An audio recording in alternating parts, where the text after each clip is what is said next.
প্রিয় দর্শক, আশা করি সবাই খুব খুব ভালো আছেন। আমি তন্ময়, আপনাদের সবাইকে নমস্কার জানাই। আপনারা দেখছেন ফ্রেশ অক্সিজেন। যদি পনসেটিয়াম গাছকে ঝাঁকড়া করতে চান এবং প্রচুর পরিমাণে ফুল পেতে চান, তাহলে পনসেটিয়াম গাছগুলো এই সময় রিপোর্টিং করতে পারেন।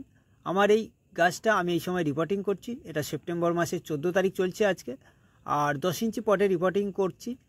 এই পটের মধ্যে অন্য একটা গাছ ছিল, সেই গাছটা মারা যাবার পর সেই মাটিতেই আমি এই পনসেটিয়াম গাছটাকে রিপোর্টিং করছি। এই মাটিটা যেভাবে প্রস্তুত করেছিলাম, এর মধ্যে রয়েছে 1 ভাগ গার্ডেন সয়েল আর 2 ভাগ সিন্ডার। এই সিন্ডারটা আমাদের এখান থেকে কামারশালা থেকে সংগ্রহ করেছি। সেই সিন্ডার 2 ভাগ আর 1 ভাগ মাটি মিশিয়ে মাটিটাকে প্রস্তুত করেছিলাম, যাতে মাটিটা ওয়েল ড্রেন সয়েল হয়। আর এই মাটিতে গাছের পুষ্টির জন্য কিছু খাবার মেশাবো। হাড়ের গুঁড়ো, নিমখোল, শিংকুচি, এটা আমার কাছে মেশানো ছিল। হাড়ের গুঁড়ো, নিমখোল, শিংকুচি এটাকে 2 মুঠো পরিমাণ এই মাটিতে মিশিয়ে দেব। আর এর সাথে অল্প একটু চুন, 1 চা চামচ পরিমাণ ডাস্ট করা। তো এই চুনটাকে মাটির সাথে মিশিয়ে দেব, যাতে মাটির মধ্যে থাকা রোগ জীবাণু বা পোকামাকড়ের ডিম বা পোকামাকড় নষ্ট হয়ে যেতে পারে। তার কারণ, যদি মাটির মধ্যে ছোটোখাটো পোকামাকড় থাকে, সেটা গাছের শিকড়ের পক্ষে সমস্যার সৃষ্টি করতে পারে। সেই জন্য অল্প 1 চামচ পরিমাণ চুন মাটিতে মিশিয়ে দিলাম। সার এবং চুন ভালো করে মাটির সাথে মিশিয়ে নিতে হবে। নেবার পর গাছটাকে টবের মধ্যে বসাবো। আর এই গাছটা আমি আগের বছর শীতের আগে কিনেছিলাম। তো কেনার পর 5 ইঞ্চি 6 ইঞ্চি পটে রিপোর্টিং করেছিলাম। তারপরে গাছের গ্রোথ দেখুন কত সুন্দর হয়েছে। আর এই গাছটাকে গ্রীষ্মকালে আমি গ্রিন নেটের তলায় রেখেছিলাম, যার জন্য গাছের কোনো সমস্যা হয়নি।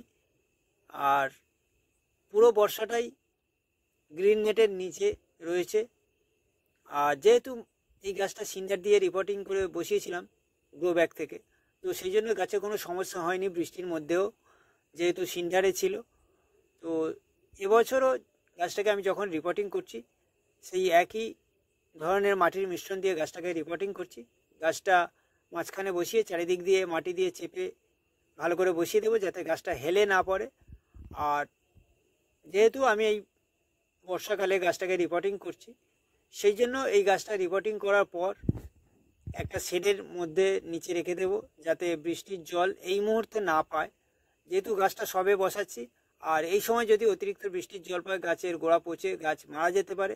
সেই জন্য গাছটাকে 2 সপ্তাহের মতো আমি শেডের নিচে রেখে দেবো, যাতে বৃষ্টির জল না পায়।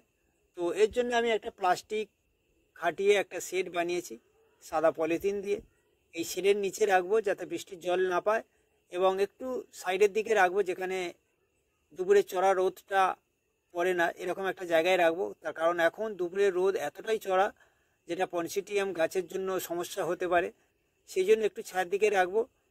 2 সপ্তাহ পরে গাছটা যখন সেটিং হয়ে যাবে, তখন এই গাছটাকে আমি গ্রিন নেটের তলায় রাখবো।